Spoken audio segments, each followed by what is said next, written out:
श्री हरि। ओम नमो नारायण।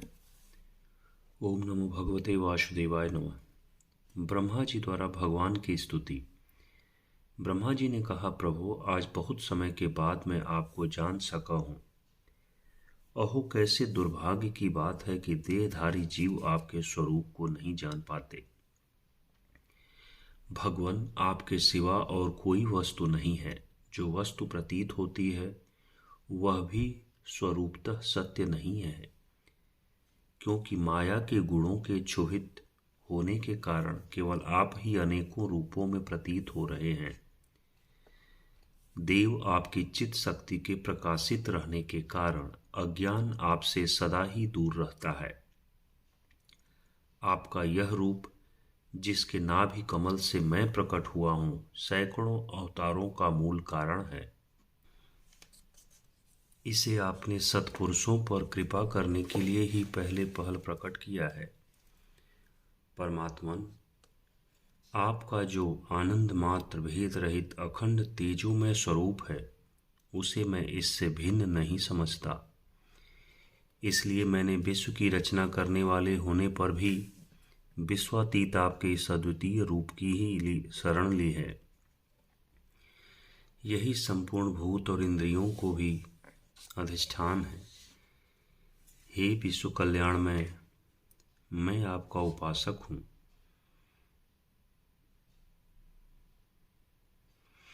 आपने मेरे हित के लिए ही मुझे ध्यान में अपना यह रूप दिखलाया है। जो पापात्मा विषयासक्त जीव हैं, वे ही इसका अनादर करते हैं। मैं तो आपको इसी रूप में बार बार नमस्कार करता हूँ।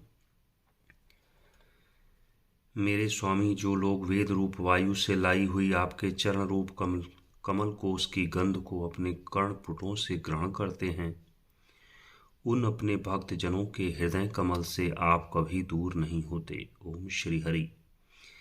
क्योंकि वे पराभक्ति रूप डोरी से आपके पाद पदियों को बांध लेते हैं। जब तक पुरुष आपके अभयप्रद चरणाविंदों का आश्रय नहीं लेता, तभी तक उसे धन, घर और बंधुजनों के कारण प्राप्त होने वाले भय, शोक, लालसा, दीनता और अत्यंत लोभ आदि सताते हैं, और तभी तक उसे मेरेपन का दुराग्रह रहता है, जो दुख का एकमात्र कारण है। जो लोग सब प्रकार के अमंगलों को नष्ट करने वाले आपके श्रवण, कीर्तन आदि प्रसंगों से इंद्रियों को हटाकर लेश मात्र विषय सुख के लिए दीन और मन ही मन लालायित होकर निरंतर दुष्कर्मों में लगे रहते हैं, उन बेचारों की बुद्धि देव ने हर ली है। अच्युत उरुक्रम इस प्रजा को भूख, प्यास, वात, पित्त, कफ, सर्दी, गर्मी, हवा और वर्षा से, परस्पर एक दूसरे से तथा कामाग्नि और दुष्ट क्रोध से बार बार कष्ट उठाते देखकर मेरा मन बड़ा खिन्न होता है। स्वामिन, जब तक मनुष्य इंद्रिय और विषय रूपी माया के प्रभाव से आपसे अपने को भिन्न देखता है, तब तक उसके लिए इस संसार चक्र की निवृत्ति नहीं होती। यद्यपि यह मिथ्या है, तथापि कर्मफल भोग का क्षेत्र होने के कारण उसे नाना प्रकार के दुखों में डालता रहता है। देव, औरों की तो बात ही क्या, जो साक्षात मुनि हैं, वे भी यदि आपके कथा प्रसंग से विमुख रहते हैं तो उन्हें संसार में फंसना पड़ता है। वे दिन में अनेक प्रकार के व्यापारों के कारण विक्षिप्त चित्त रहते हैं, रात्रि में निद्रा में अचेत पड़े रहते हैं। उस समय भी तरह तरह के मनोरथों के कारण क्षण क्षण में उनकी नींद टूटती रहती है, तथा दैववश उनकी अर्थ सिद्धि के सब उद्योग भी विफल होते रहते हैं। नाथ, आपका मार्ग केवल गुण श्रवण से ही जाना जाता है। आप निश्चय ही मनुष्यों के भक्ति योग के द्वारा परिशुद्ध हुए हृदय कमल में निवास करते हैं। पुण्य श्लोक प्रभु, आपके भक्तजन जिस जिस भावना से आपका चिंतन करते हैं, उन साधु पुरुषों पर अनुग्रह करने के लिए आप वही वही रूप धारण करते हैं। त्वं भावयोग परिभावित हतसरोज आस्ये श्रुतेच्छित पथो ननु नाथ पुंसां यद्यद्विधिया तैरुगा विभावयन्ति तत्द्वपुः प्रणयसे सदनुग्रहाय। भगवान आप एक हैं तथा संपूर्ण प्राणियों के अंतःकरणों में स्थित उनके परम हितकारी अंतरात्मा हैं।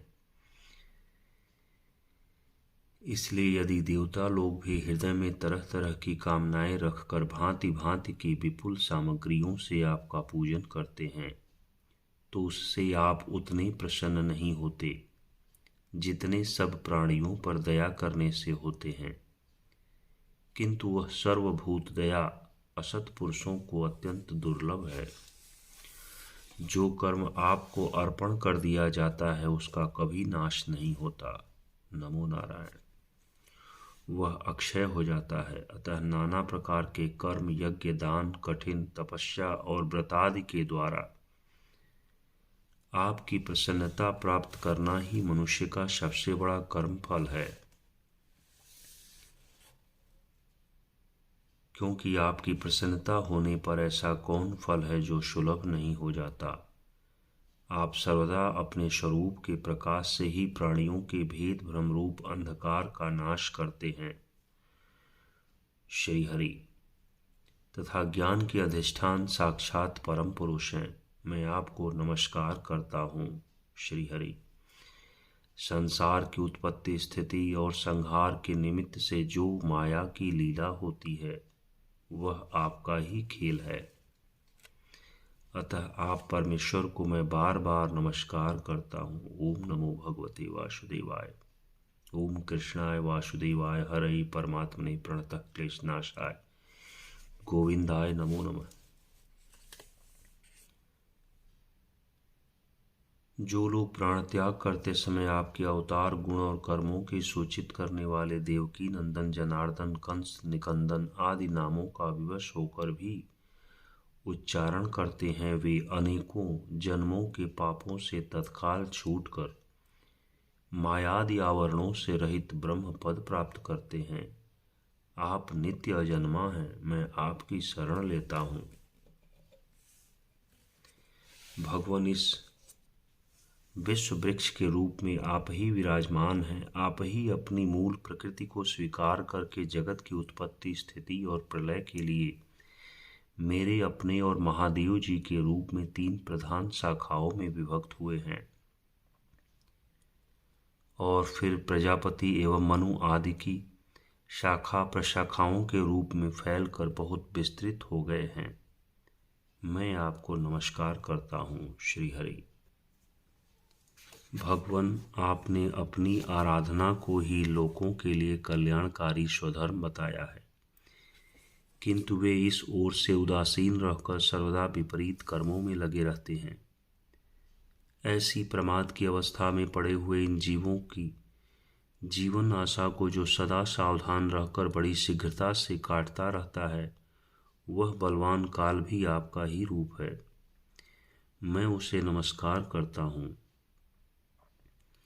यद्यपि मैं सत्यलोक का अधिष्ठाता हूँ, जो 2 पर्यंत रहने वाला समस्त लोकों का वंदनीय हूँ, तो भी आपके उस काल रूप से डरता रहता हूँ। उससे बचने और आपको प्राप्त करने के लिए ही मैंने बहुत समय तक तपस्या की है। आप ही अधियज्ञ रूप से मेरी इस तपस्या के साक्षी हैं। मैं आपको नमस्कार करता हूँ। आप पूर्ण काम हैं। आपको किसी विषय सुख की इच्छा नहीं है, तो भी आपने अपनी बनाई हुई धर्म मर्यादा की रक्षा के लिए पशु, पक्षी, मनुष्य और देवता आदि जीव योनियों में अपनी ही इच्छा से शरीर धारण कर अनेकों लीलाएं की हैं। ऐसे आप पुरुषोत्तम भगवान को मेरा नमस्कार है। प्रभु आप अविद्या, अस्मिता, राग, द्वेष, अभिनिवेश पांचों में से किसी के भी अधीन नहीं हैं। तथापि इस समय जो सारे संसार को अपने उदर में लीन कर भयंकर तरंग मालाओं से विक्षुब्ध प्रलयकालीन जल में अनंत विग्रह की कोमल सैया पर शयन कर रहे हैं, वह पूर्व कल्प की कर्म परंपरा से श्रमित हुए जीवों को विश्राम देने के लिए ही है। आपके नाभि कमल रूप भवन से मेरा जन्म हुआ है। यह संपूर्ण विश्व आपके उदर में समाया हुआ है। आपकी कृपा से ही मैं त्रिलोकी की रचना रूप उपकार में प्रवृत्त हुआ हूँ।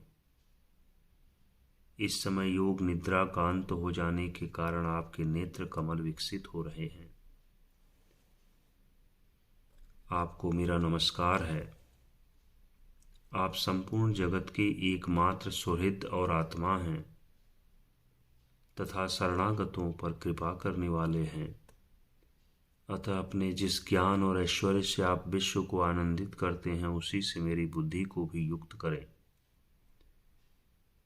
जिससे मैं पूर्व कल्प के समान इस समय भी जगत की रचना कर सकूं। ओम श्री हरि। आप भक्त वांछा कल्पतरु हैं। अपनी शक्ति लक्ष्मी जी के सहित अनेकों गुणावतार लेकर आप जो जो अद्भुत कर्म करेंगे, मेरा यह जगत की रचना करने का उद्यम भी उन्हीं में से एक है।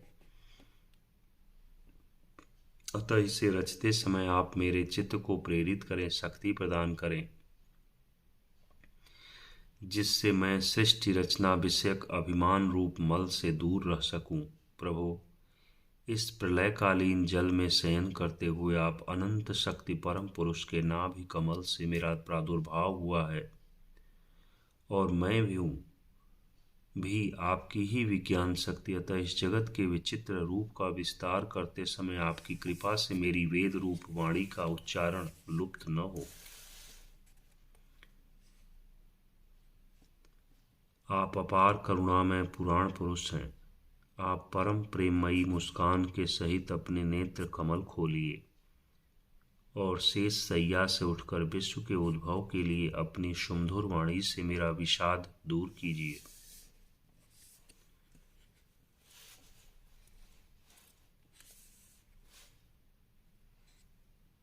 मैत्रेय जी कहते हैं, विदुर जी इस प्रकार तप विद्या और समाधि के द्वारा अपने उत्पत्ति स्थान श्री भगवान को देखकर तथा अपने मन और वाणी की शक्ति के अनुसार उनकी स्तुति कर ब्रह्मा जी थके से होकर मौन हो गए।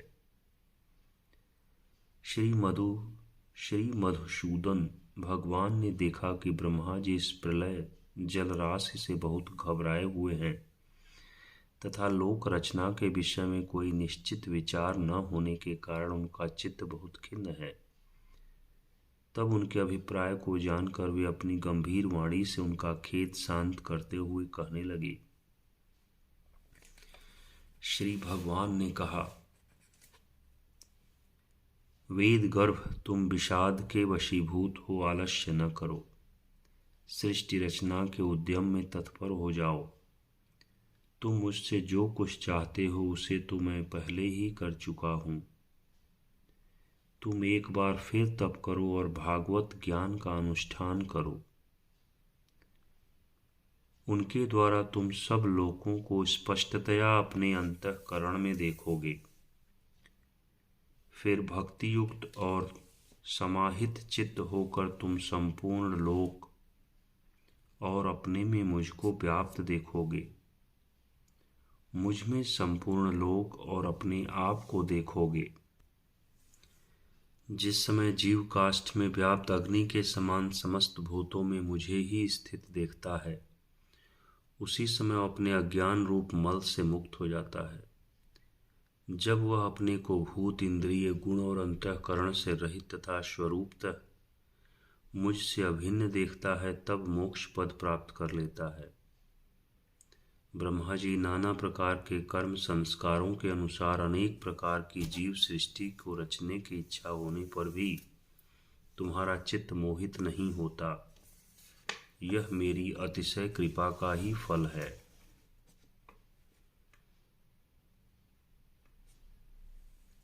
तुम सबसे पहले मंत्र दृष्टा हो।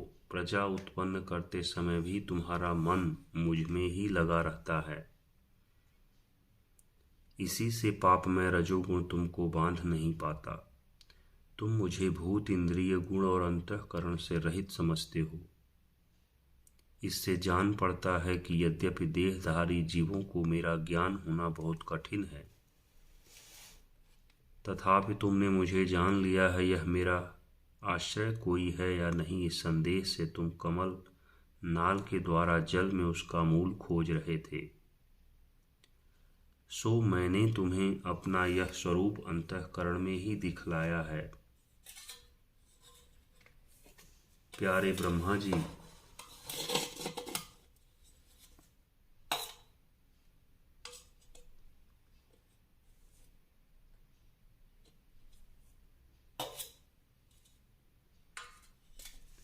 प्यारे ब्रह्मा जी, तुमने जो मेरी कथाओं के वैभव से युक्त मेरी स्तुति की है,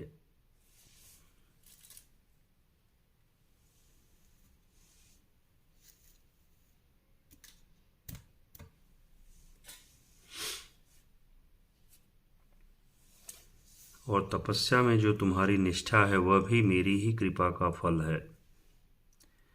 लोक रचना की इच्छा से तुमने सगुण प्रतीत होने पर भी जो निर्गुण रूप से मेरा वर्णन करते हुए स्तुति की है, उससे मैं बहुत प्रसन्न हूँ। तुम्हारा कल्याण हो।